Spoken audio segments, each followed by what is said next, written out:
अगर आप इस कहानी का पिछला भाग देखना चाहते हैं तो उसका लिंक मैं आपको डिस्क्रिप्शन बॉक्स में दे दूंगी और साथ में कमेंट बॉक्स में पिन भी कर दूंगी, तो आप वहां से भी जाकर देख सकते हैं।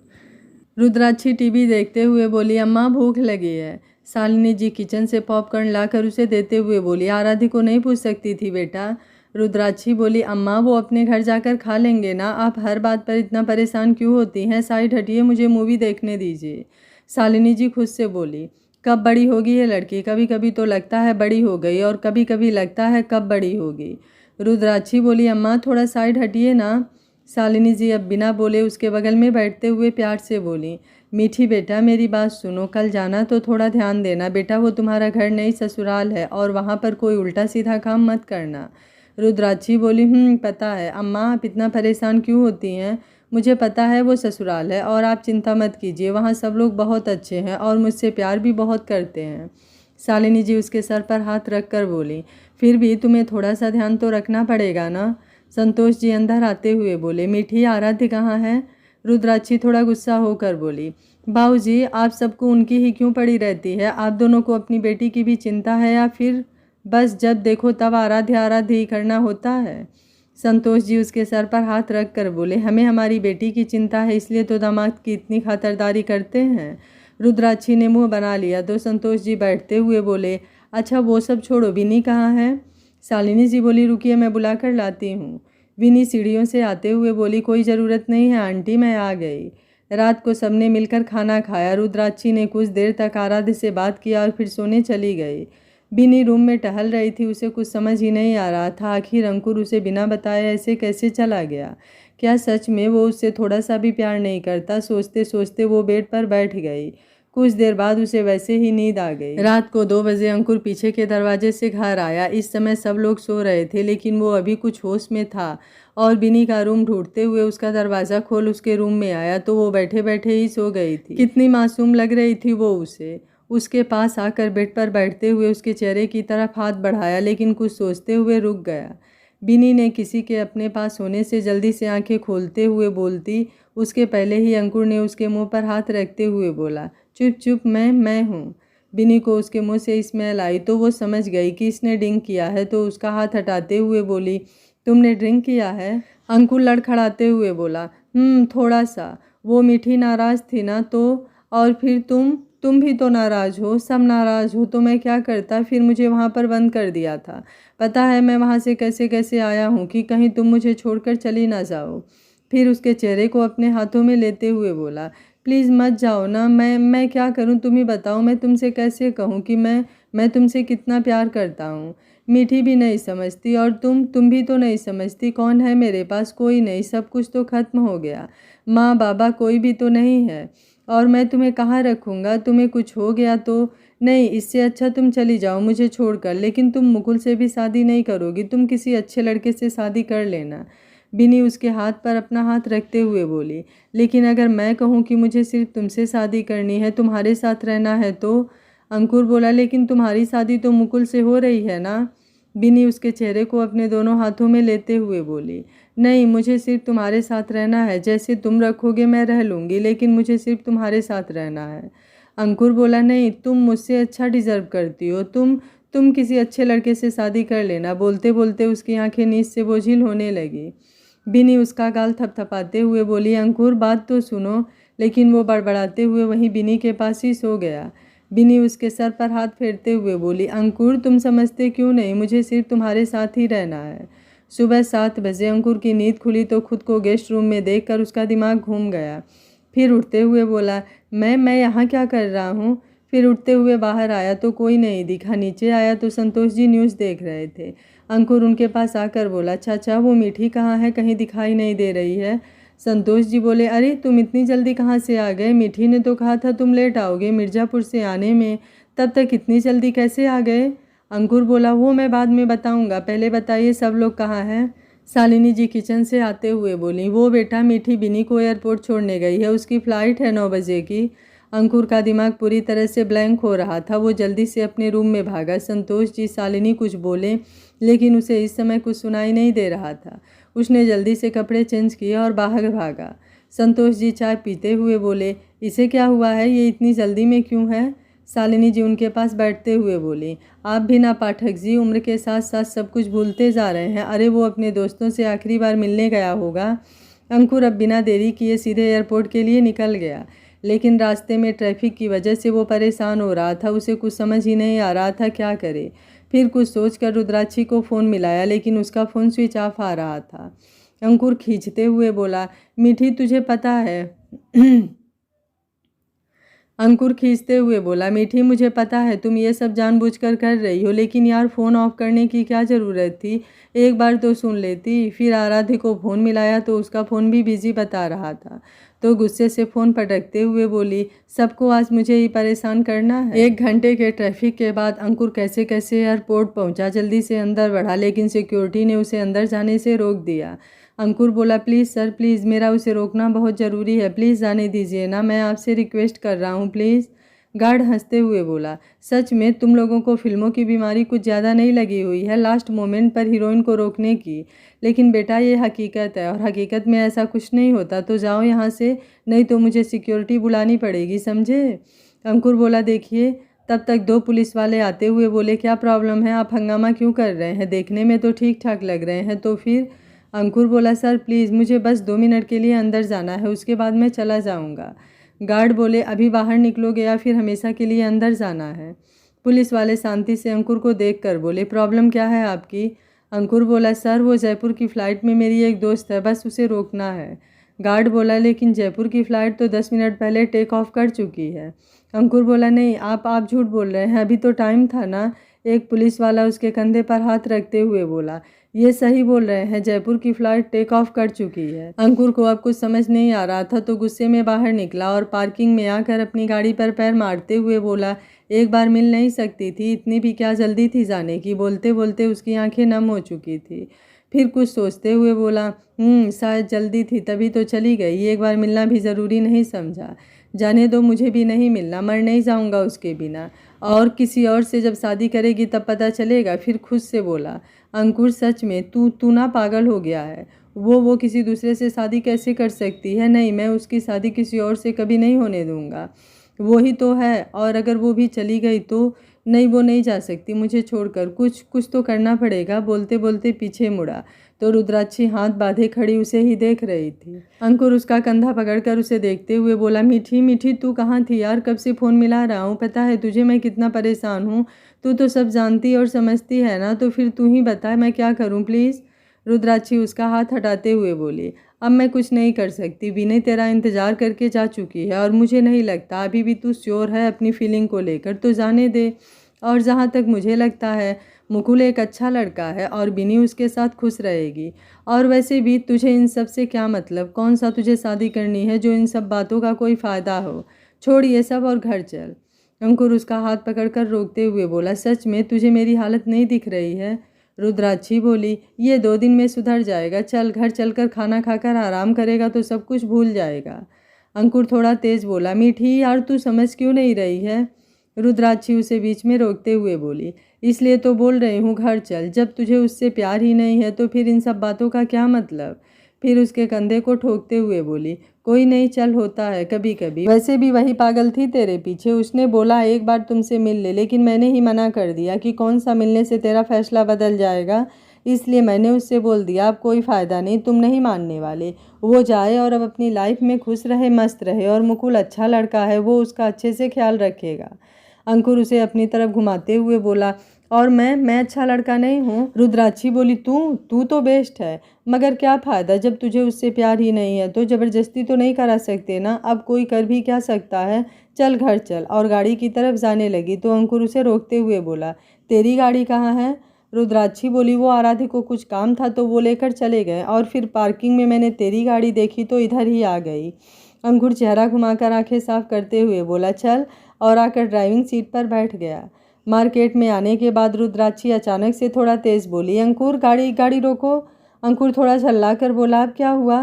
रुद्राक्षी बोली, हाँ वो मिठाई लेनी थी, मैं भूल गई थी, तू रुक, मैं बस 10 मिनट में आती हूँ। अंकुर बिना उसे देखे बोला, तू बैठ मैं आता हूँ, बोलकर बाहर चला गया। रुद्राक्षी फ़ोन मिलाते हुए बोली, सारा काम हो गया ना, ठीक है, बस 10 मिनट में आ रहे हैं, बोलते हुए फ़ोन रखकर आराम से बैठ गई। अंकुर कुछ मिठाई के डब्बे गाड़ी के पीछे रखते हुए बोला, इतनी सारी मिठाइयाँ किस लिए हैं? रुद्राक्षी बोली, वो अवंतिका भाभी के लिए। अंकुर बोला, इतना सारा? रुद्राक्षी बोली, तो अब तुम मामा बनोगे तो क्या उनसे मिलने खाली हाथ जाओगे? और आगे से कुछ फ्रूट्स भी ले लेना है तो गाड़ी रोक देना। अंकुर बोला, यार तुझे भी ये सब आज ही करना था? मुझे नहीं जाना कहीं भी, तू मुझे साइड में यहीं कहीं छोड़ दे, मैं ऑटो से चला जाऊंगा, फिर तुझे जहाँ जाना हो चले जाना। रुद्राक्षी बोली, क्यों? तुझे क्यों नहीं जाना यार? सभी लोग वहीं होंगे, मज़ा आएगा। और तू इतना गुस्सा क्यों हो रहा है? चल भूल जा सब कुछ, और जो मैंने बोला है वो भी भूल जा। आज बस मस्ती मस्ती और मस्ती होगी। अंकुर बोला, मीठी सच में यार मेरा मन नहीं है, मान जाना।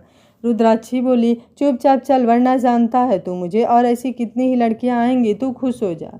अंकुर अब बिना कुछ बोले गाड़ी चलाने लगा। अंदर कितना कुछ चल रहा था लेकिन ऊपर से शांत होकर गाड़ी चला रहा था। कुछ देर में ढेर सारा सामान और गिफ्ट लेकर रुद्राक्षी अंकुर के साथ आराध्य के घर पहुंची तो नंदिनी जी उसे गले लगाते हुए बोले, चलो कम से कम तुम्हें हमसे मिलने का बहाना तो मिला। अवंतिका बोली, बिल्कुल माँ, अगर बेबी नहीं आने वाला होता तो उसकी चाची बिल्कुल नहीं आने वाली थी। रुद्राक्षी बोली, ऐसी बात नहीं है भाभी, वैसे कैसी हैं आप और हमारा आने वाला बेबी? अवंतिका बोली, मैं और बेबी दोनों अच्छे हैं, और आओ बैठो। राधिका सोनी आते हुए बोली, मीठी कहाँ रह गई थी तू? कब से तेरा इंतज़ार कर रहे हैं। रुद्राक्षी अंकुर को देखते हुए बोली, वो बिनी को और सबको एयरपोर्ट छोड़ने गए थे। राधिका बोली, वैसे बिनी के बिना सच में अच्छा नहीं लग रहा है, काश वो यहाँ रुक सकती, कितना अच्छा होता है ना। लेकिन नंदिनी जी बोली, अच्छा तो बताओ क्या खाना है तुम सबको, मैं वही बनवा देती हूँ। रुद्राक्षी बोली, आंटी वो अम्मा ने भाभी के लिए शर्मा अंकल के यहाँ का स्पेशल मिठाई भिजवाया है। नंदिनी जी बोली, इसकी क्या ज़रूरत थी? रुद्राक्षी बोली, वो आप और अम्मा समझो, मुझे नहीं पढ़ना इन सब में। नंदिनी बोली, ठीक है वो हम समझ लेंगे। अंकुर तुम भी बैठो बेटा, तुम खड़े क्यों हो? अंकुर बोला, आंटी वो मुझे निकलना है, कुछ काम याद आ गया। अवंतिका बोली, अच्छा ठीक है चले जाना, लेकिन उसके पहले एक काम करो, सेकंड फ्लोर पर तीसरे रूम में मैंने कुछ रखा है, ज़रा लेते आओ, फिर तुम जा सकते हो। अंकुर जी बोलते हुए रूम के तरफ ऊपर चला गया। सोनी रुद्राक्षी को देखते हुए बोली, वैसे क्या हाल है अंकुर भैया के? रुद्राक्षी बोली, वो जानने के लिए तो हमें देखना पड़ेगा। अवंतिका उन तीनों को देखते हुए बोली, मतलब? राधिका बोली, भाभी आपकी जो होने वाली देवरानी है ना, उनके रूम में कैमरा लगा दिया है। अवंतिका रुद्राक्षी को देखते हुए, मीठी ये क्या है? रुद्राक्षी बोली, भाभी आपको नहीं पता, उसने हम सबको बहुत परेशान किया है अपनी फीलिंग एक्सेप्ट करने में, और अगर सामने फिर से एक्सेप्ट नहीं किया तो इसलिए, और कुछ और नहीं, आप मज़े लो। अवंतिका ने एक नज़र उसे देखा, सिर झटक कर खुद से बोली, सही है, देवर जी का क्या होगा, मुझे भी डर लग रहा है, एक तो वो इतने शांत और एक इतना खुरापाती। रुद्राक्षी बोली, एक काम करते हैं, हम ना रूम में चलते हैं, नहीं तो यहाँ दिक्कत हो जाएगी।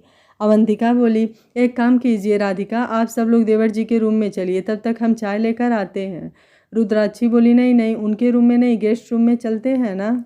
अवंतिका के साथ साथ सभी उसे देखने लगे तो रुद्राक्षी बात बदलते हुए बोली, वो मैं हाँ ये कह रही थी कि किसी के बिना परमिशन उसके रूम में नहीं जाते हैं।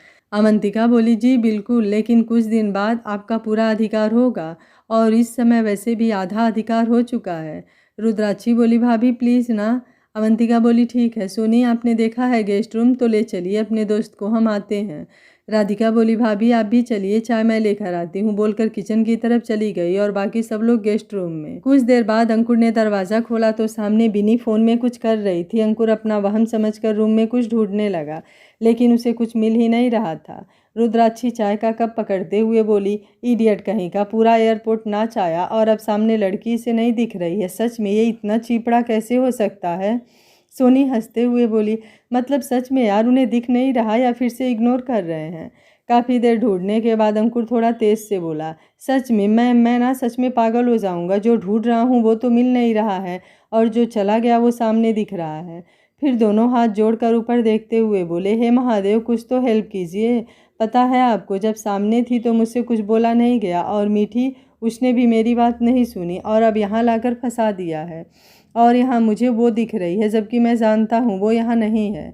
लेकिन अब मैं क्या करूँ, मुझे कुछ समझ नहीं आ रहा है, प्लीज़ कोई रास्ता दिखाइए महादेव। बोलते हुए बेड के पास आकर बिनी की गोद में सर रख कर बोला, हकीकत में तो कभी बोला नहीं, इसलिए ऐसे ही बोल देता हूँ। बिनी देख, मैं जानता हूँ तू यहाँ नहीं है, और तेरा मुझे छोड़कर जाने का फैसला भी ना एकदम परफेक्ट था, सही किया जो छोड़कर चली गई, मैं ना एकदम इसी लायक हूँ। बिनी उसे देखते हुए खुद से बोली, जो बोलना है वो छोड़कर बाकी सब कुछ बोल देगा, लेकिन ये नहीं कि जो बोलना है वो भी बोल दे। सच में एक नंबर का बेवकूफ़ इडियट है। मीठी सही कहती है, पता नहीं किस बेवकूफ़ के चक्कर में पड़ गई मैं। अंकुर कुछ सोचते हुए बोला, सही कहते हैं लोग, जब इंसान सामने होता है ना तब उसे उसकी कद्र नहीं होती है, और जब दूर चला जाता है ना तब एहसास होता है कि उसके लिए वो क्या था, जैसे आज मुझे हो रहा है। लेकिन यार, तुझे भी मुझसे बिना मिले जाने की क्या ज़रूरत थी? एक बार तो मिल कर जाती, क्या पता मैं तुझे बोल देता। लेकिन नहीं, तू भी एक नंबर की ज़िद्दी है, मुझसे बिना मिले ही चली गई। पता है, जब एयरपोर्ट पर गार्ड ने बोला फ़्लाइट चली गई तो कितना गुस्सा आया था मुझे। ऊपर से मीठी, उसने भी मुझे कितना परेशान किया। कम से कम उसे तो मेरी फीलिंग समझनी चाहिए थी, लेकिन नहीं, उसने भी नहीं समझा। अब तू भी चली गई, अब मैं क्या करूं, किससे अपने दिल की बात कहूं? रुद्राक्षी उसे मोबाइल में घूरते हुए बोली, साले कमीना, तेरी तो जा डूब मर साले, एक छोटा सा वर्ड बोलने में कोई इतना टाइम कैसे लगा सकता है?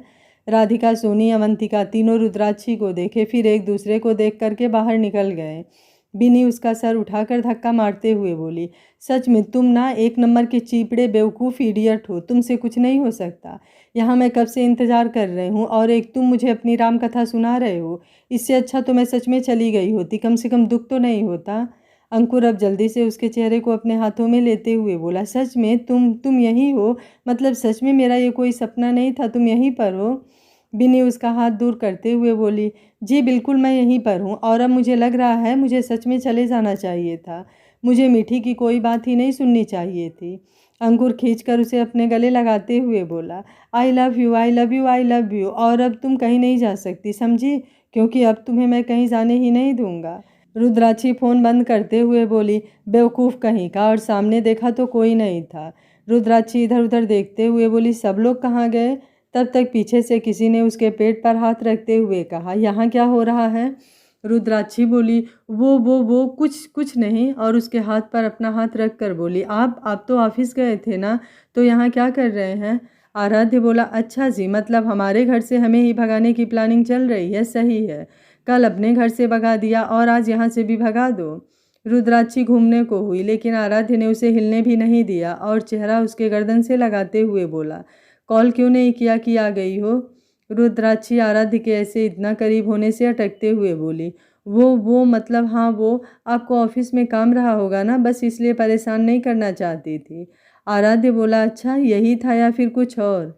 रुद्राक्षी बोली, नहीं, बस बस यही था, और अब उससे दूर होने के लिए कसमसाने लगी तो आराध्य उसके कंधे पर अपने होठ रखते हुए बोला, इतनी जल्दी आपको हमारी कैद से रिहाई तो बिल्कुल नहीं मिलेगी, बहुत परेशान किया है आपने। जिस दिन पूरा हक होगा सूद समेत बदला लिया जाएगा। रुद्राक्षी सांस रोके खड़ी छूटने का इंतजार कर रही थी, लेकिन आराध्य आज अलग ही मूड में दिख रहा था। रुद्राक्षी बोली, प्लीज़ कोई आ जाएगा?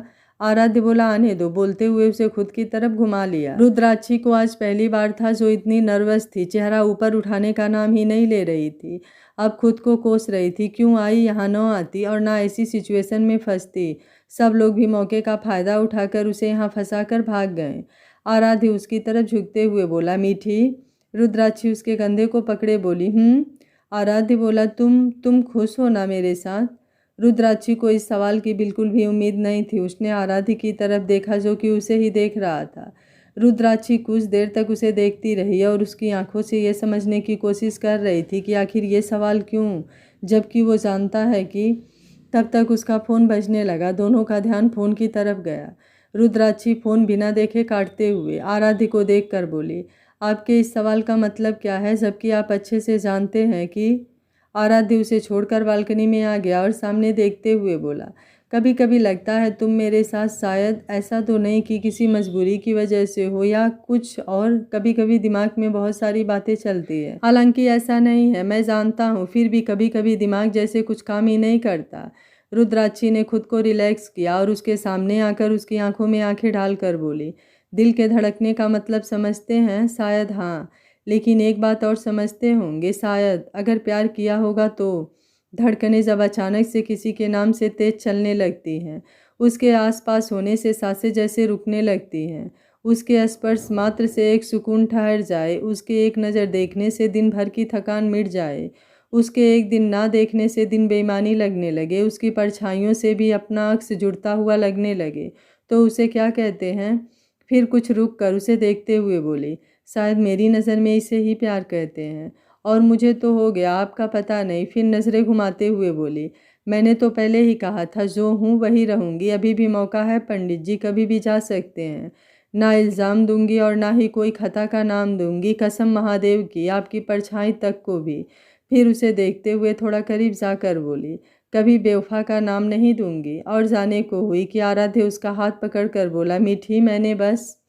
रुद्राक्षी अपना हाथ छुड़ाते हुए बोली, ये हाथ इतना भी कमज़ोर नहीं कि किसी से छुड़ा ना सकूं, लेकिन हर बार आपसे नहीं छुड़ाया, जानते हैं क्यों। आराध्य उसे देख रहा था। इस समय उसकी आंखों में कितना सारा दर्द एक साथ था।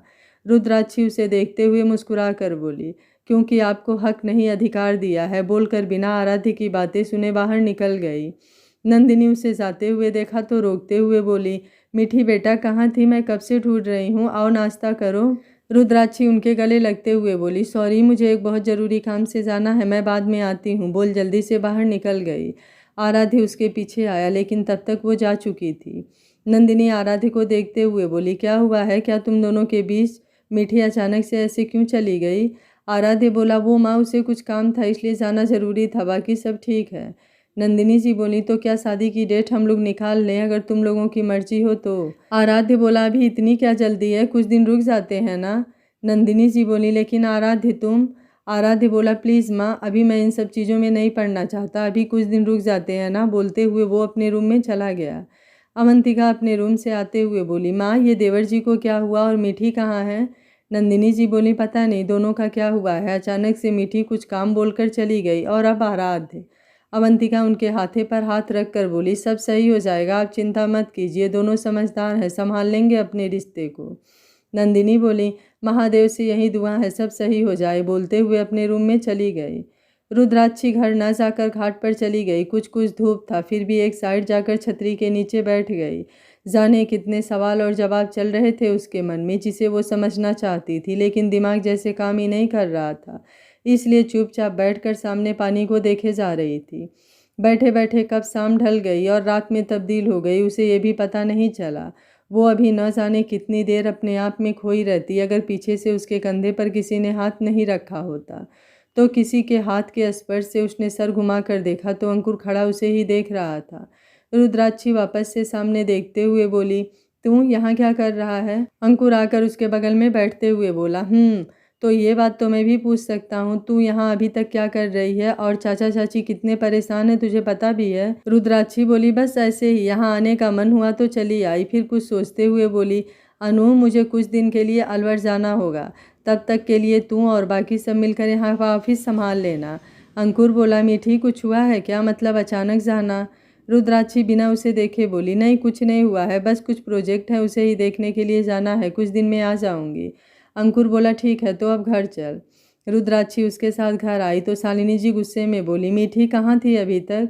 रुद्राक्षी बिना कुछ बोले उनके गले लग गई। शालिनी जी का सारा गुस्सा जैसे 1 मिनट में शांत हो गया तो उसके सर पर हाथ फेरते हुए बोली, क्या हुआ बच्चा। रुद्राक्षी बोली, अम्मा, मैं आपके साथ हमेशा के लिए नहीं रह सकती क्या। शालिनी जी कुछ सोचते हुए बोली, आज अचानक ये सवाल क्यों, और लड़कियों को एक ना एक दिन तो जाना ही पड़ता है, लेकिन हम तो तुम्हें बगल में ही भेज रहे हैं, जब मर्जी आओ जाओ, वैसे भी कौन रोकने वाला है तुम्हें।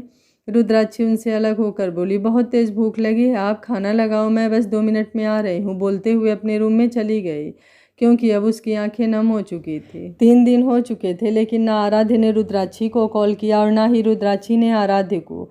वो भी अभी समझने की कोशिश कर रही थी कि आखिर हुआ क्या है, अचानक से ऐसा कैसे हो सकता है। लेकिन कहा गया है ना, जब बात अपने की आती है तो दिल और दिमाग दोनों काम करना बंद कर देता है। रुद्राक्षी के साथ भी कुछ ऐसा ही हो रहा था। दोपहर 2 बज रहे थे। रुद्राक्षी ऑफिस में बैठी कुछ काम कर रही थी। सुबह से उसने कुछ नहीं खाया और ना ही अभी उसका खाने का कोई मूड लग रहा था। अंकुर ने दरवाज़ा नॉक किया तो उसने कम इन बोल फिर से लैपटॉप में देखने लगी।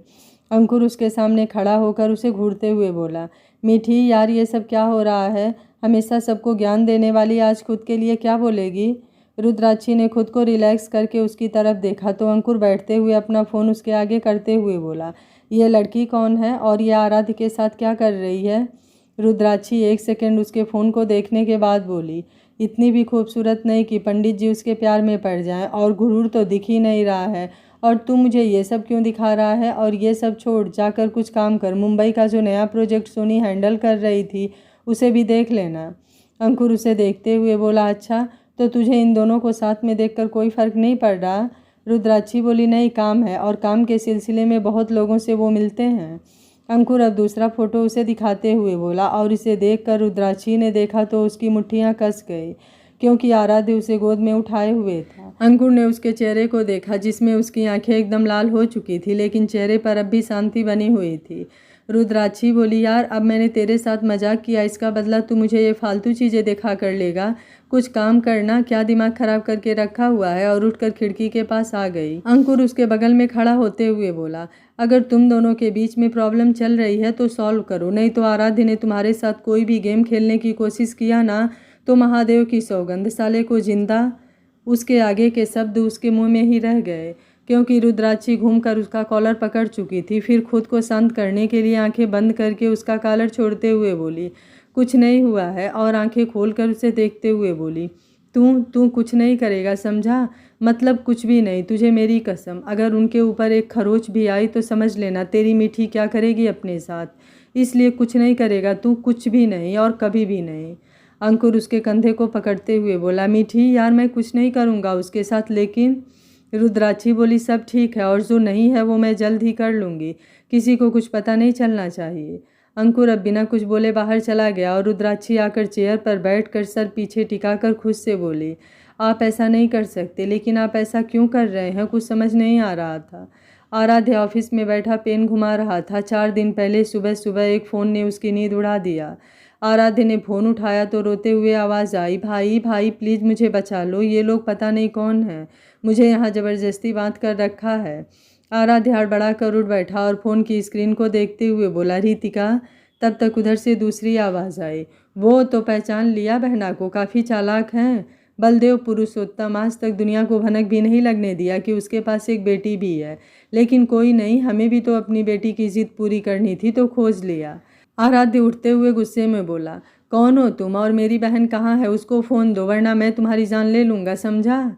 उधर से हंसने की आवाज़ आई तो आराध्य और चिढ़ गया और गुस्से में कुछ बोलता, तब तक फिर से उसकी आवाज़ आई, ज़्यादा होशियारी नहीं, और तुम्हें हमारा एक छोटा सा काम करना है।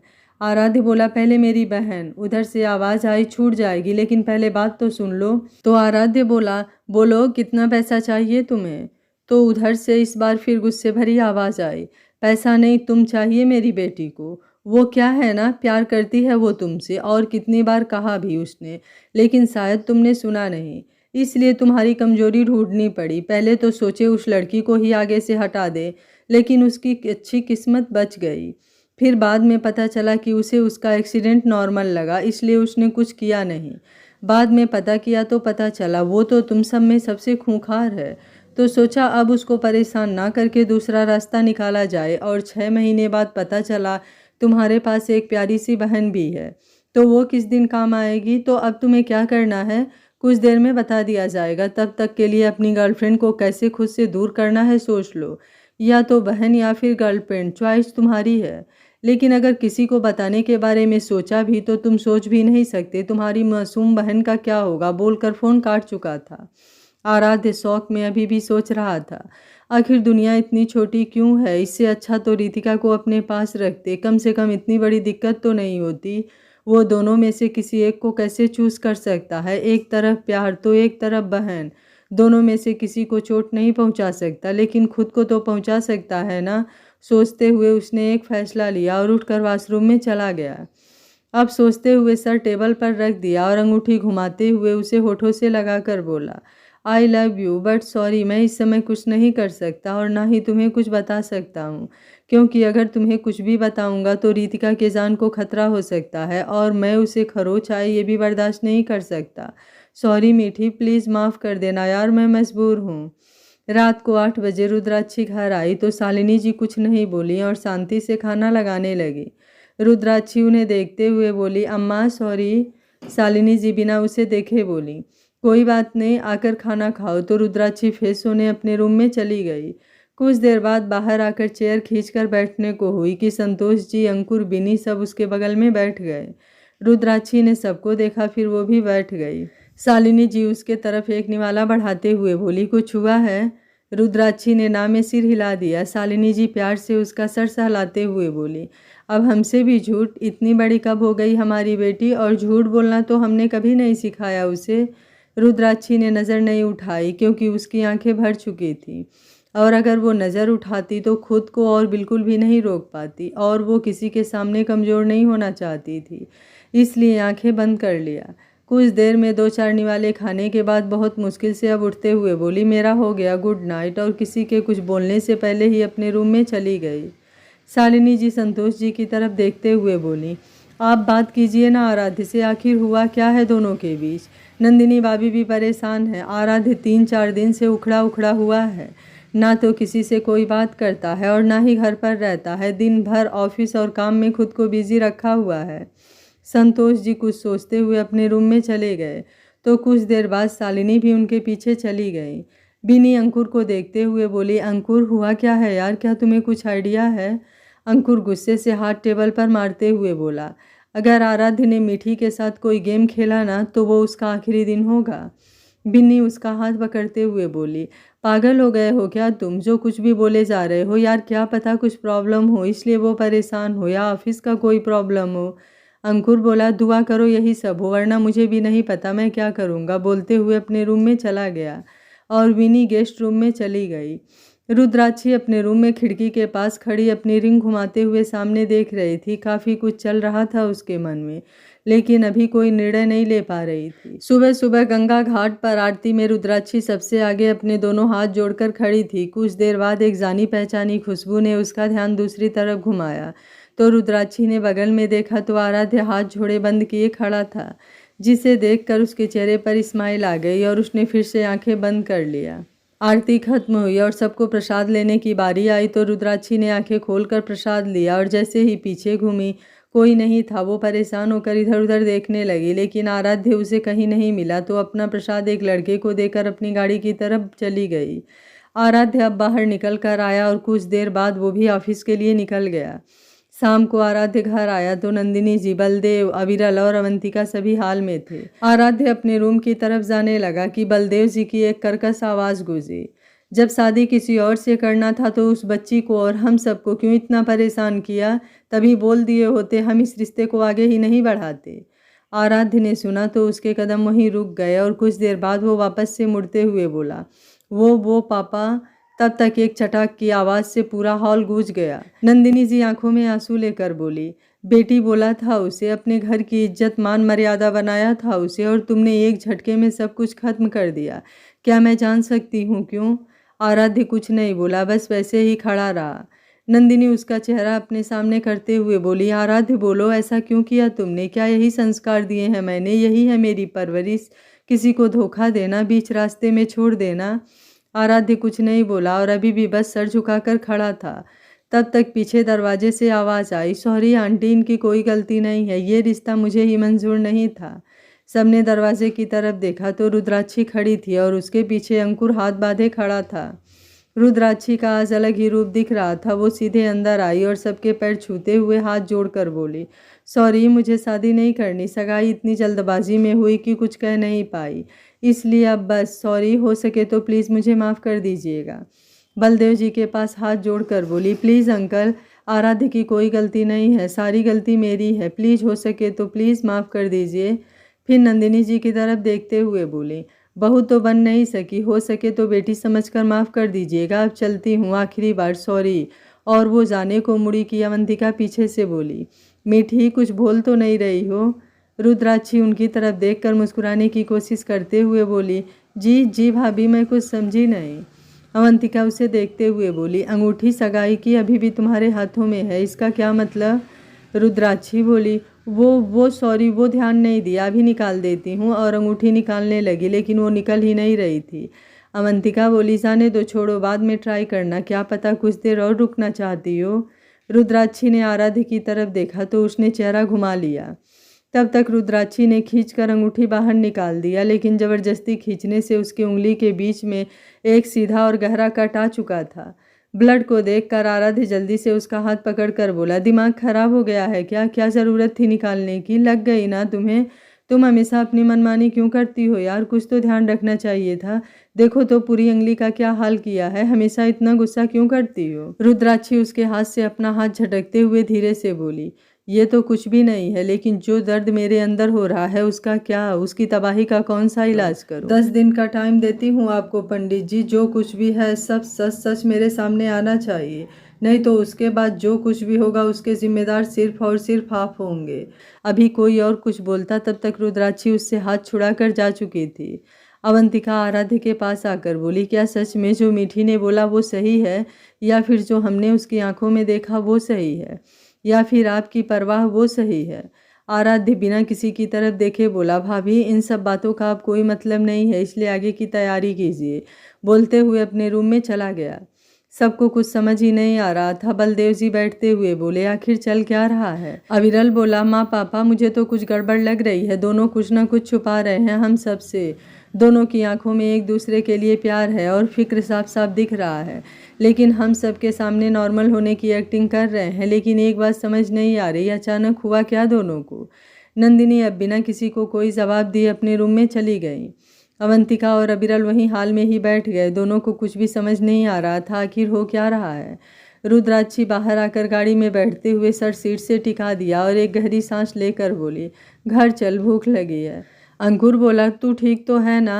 रुद्राक्षी उसे घूरते हुए बोली, तो तू क्या चाहता है? तेरी तरह जाकर किसी बियर बार में दारू पीकर रात को 2 बजे गर्लफ्रेंड के रूम में रोने जाऊं? अंकुर अब उसे घूरते हुए बोला, तुझे कैसे पता? रुद्राक्षी बोली, अच्छा मुझे कैसे पता? और भी बहुत कुछ है बेटा जो तुझे भी नहीं पता, इसलिए शांत रह, नहीं तो सारा सीक्रेट लीक हो जाएगा।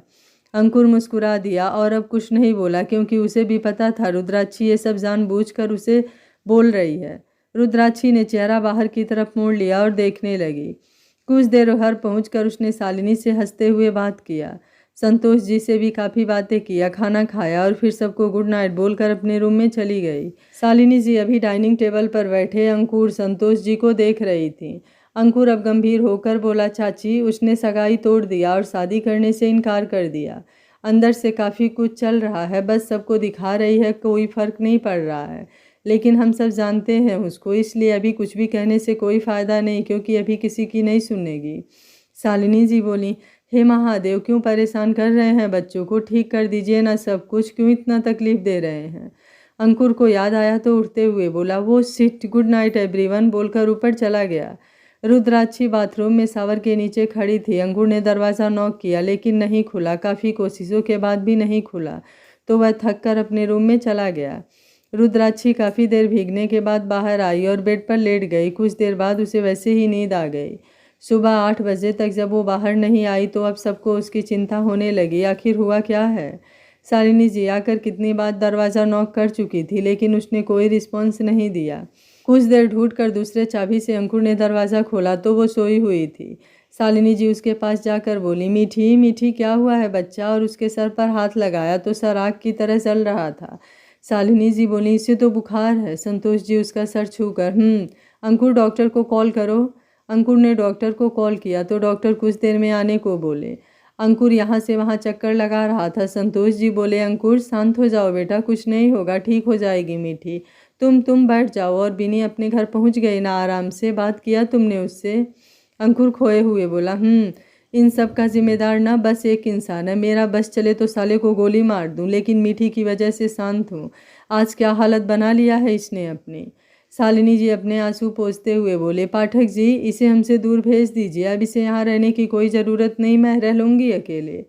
संतोष जी बोले, शालिनी आप क्या बोल रही हैं? एक ही बेटी है हमारी और उसे भी दूर भेज दे? नहीं, कभी नहीं। शालिनी जी बोली, आप देख रहे हैं इसकी हालत? तो संतोष जी उनके कंधे पर हाथ रख कर बोले, उसे कुछ नहीं होगा, भले ही पंडितों का खून है मगर शेर शेरनी ने पाला है। भूलिए मत, कभी कभी शेरनी शिकार सिर्फ इसलिए छोड़ देती है कि दूसरा शिकार ताज़ा पकड़ सके। शालिनी जी बोली, हमें आपकी ये फालतू बातें नहीं सुननी, हमें हमारी बेटी खुश चाहिए बस। संतोष जी बोले, कुछ नहीं होगा, हम वादा करते हैं आपसे।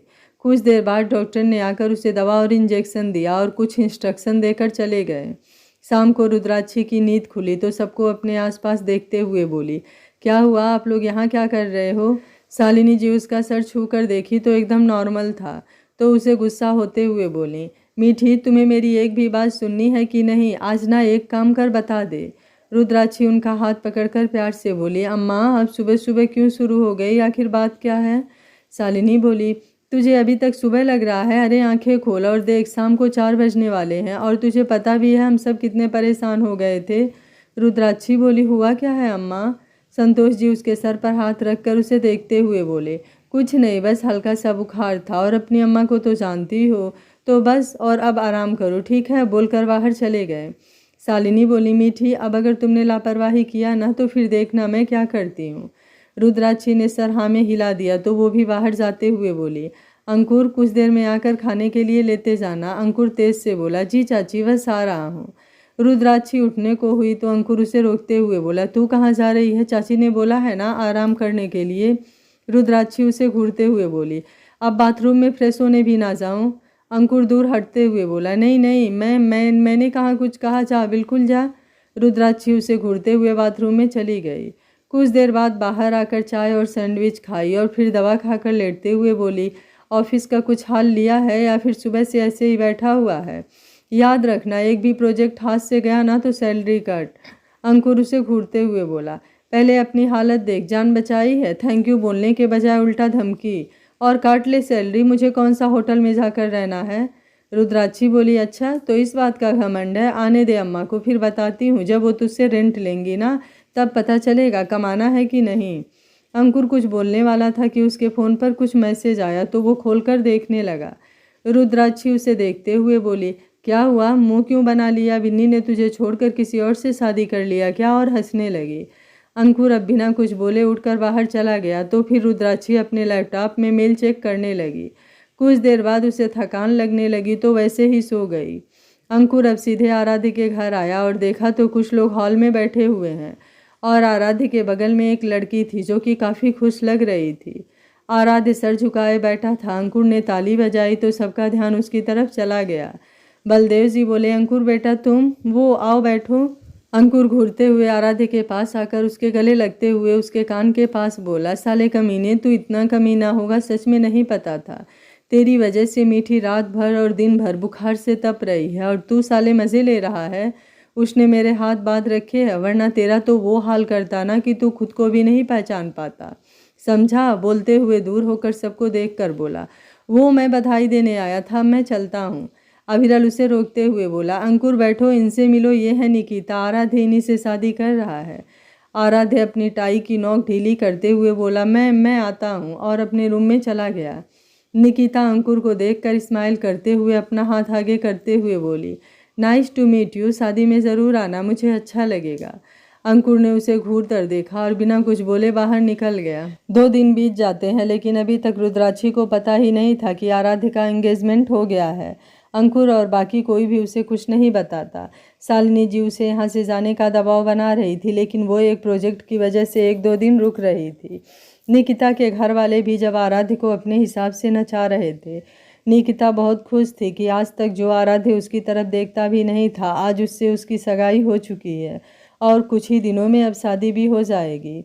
आराध्य ने फ़ोन पर साफ साफ बोल दिया था, जब तक निकिता घर नहीं आती तब तक वो शादी नहीं करेगा। 1 हफ्ते बाद शादी का मुहूर्त निकला था और रितिका को 2 दिन बाद सब छोड़ने वाले थे, वो भी काफ़ी कंडीशन के साथ।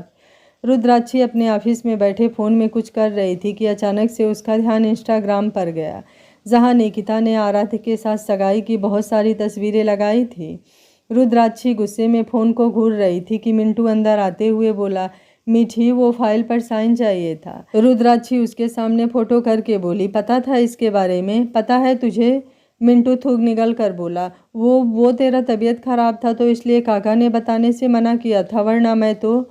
रुद्राक्षी गुस्से से अपना फ़ोन दीवार से मारते हुए बोली, साले सब के सब हम तो हल्के में ले गए बे, यहाँ तो कुछ और ही दिख रहा है। हम तो सोचे कुछ दिन में अकल आ जाएगी पंडित जी को, मगर ना, हम थोड़ी शराफत के चोले में क्या आए, वो तो हमको सच में पूजा पाठ वाले पंडित समझने लगे। एक काम कर, शादी के लिए कोर्ट में बोल, रजिस्टर्ड मैरिज करना है, सब कुछ तैयार रखें। मिंटू बोला, मतलब मैं कुछ समझा नहीं, तू किसकी शादी की बात कर रही है? रुद्राक्षी बोली, साले अपनी और किसकी भाई? पंडित जी को भी तो पता होना चाहिए ना, आखिर दिल लगाया किससे था और तोड़ा तो किसका तोड़ा, और इसमें जितने भी बंदे हैं ना सबको घसीट साले को, और ये लड़की कौन है सब पता करो। अंकुर को बोल सारा डिटेल चाहिए, वो भी जितना जल्दी हो सके, और जल्द से जल्द कोर्ट में टाइम देख कब का दे रहा है। मिंटू बोला, अब लग रहा है ना शेरनी अपने गेटअप में आई है, चल सारा काम हो जाएगा, और बाहर चला गया। रुद्राक्षी केविन के फ़ोन से फ़ोन करके दूसरा फ़ोन लाने को बोल कुछ सोचने लगी, फिर खुद से बोली, साला 10 दिन का टाइम दे के खुद को बेवकूफ़ बना रहे हैं कि कुछ तो बताएंगे कि चल क्या रहा है, और यहाँ पर तो हमारा ही तमाशा बन गया। 2 घंटे बाद अंकुर आते हुए एक फाइल उसके टेबल पर रखते हुए बोला, मीठी सब काम हो गया, इसमें सब कुछ है देख लो, और आरती को कहाँ लाना है।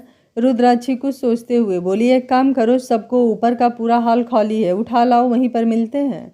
अंकुर मुस्कुराते हुए बोला, बस आधे घंटे में सब वहीं होंगे, तुम तैयार हो ना। रुद्राक्षी ड्रावर से गन निकालकर सामने टेबल पर रखते हुए बोली, अभी भी तुझे देखना है। अंकुर बोला, नहीं अब सब सही है। रुद्राक्षी बोली, तो जाओ और जो बोला है वो करो। तो अंकुर बाहर चला गया। आराध्य अपने केबिन में बैठा था कि अचानक से उसका दरवाज़ा खुला। आराध्य उठते हुए बोला, तुम लोग कौन हो और यहाँ क्या कर रहे हो अभी इस तरह से, और अंदर कैसे आए। सामने 4 लोग खड़े थे और किसी ने कुछ नहीं बोला। तब तक पीछे से अंकुर निकल कर आगे आते हुए बोला, या तो बिना कोई सवाल हमारे साथ चलो या फिर ये लोग उठा कर ले चलेंगे। आराध्य गुस्से में उसे घूरते हुए बोला, मैं कुछ नहीं बोल रहा, इसका मतलब ये नहीं कि तुम अपनी हाथ पार कर जाओ। मीठी की वजह से छोड़ रहा हूँ, वरना तुम्हारी औकात क्या है बताने में देर नहीं लगती, समझे, इसलिए निकलो यहाँ से। अंकुर उसके पास आते हुए बोला, ओ हो आप तो गुस्सा हो गए, लेकिन आपको भी पता होना चाहिए कि शरीफ तो मैं भी नहीं हूँ, और इज्जत से चलो वरना उठा कर ले जाएंगे। आराध्य बोला, और मीठी को पता है तुम्हारी हरकत, और पूछेगी तो क्या बोलोगे उसे। अंकुर बोला, ये तो पहुँचने के बाद तुम खुद उससे पूछ लेना, सरप्राइज़ है तुम्हारे लिए, इसलिए चलो। आराध्य बोला, मतलब उसने बोला है। अंकुर बोला, बिल्कुल। आराध्य अब उसे घूरते हुए सोच रहा था कि मीठी के दिमाग में चल क्या रहा है, कहीं वह सब कुछ खराब ना कर दे। रुद्राक्षी का ये कदम क्या आराध्य के बहन की ज़िंदगी दांव पर लगा देगा। क्या आराध्य और रुद्राक्षी के रिश्ते बनने के बजाय और बिगड़ जाएंगे। क्या रुद्राक्षी आराध्य की मजबूरी समझ पाएगी कि वह ऐसा क्यों कर रहा है, या दोनों अलग हो जाएंगे। जानने के लिए देखते रहिए कहानी का अगला भाग। अगर आपको कहानी अच्छी लग रही है तो वीडियो को लाइक शेयर एंड चैनल को सब्सक्राइब कर लीजिएगा। Thank you for watching. मिलते हैं कहानी के अगले भाग में।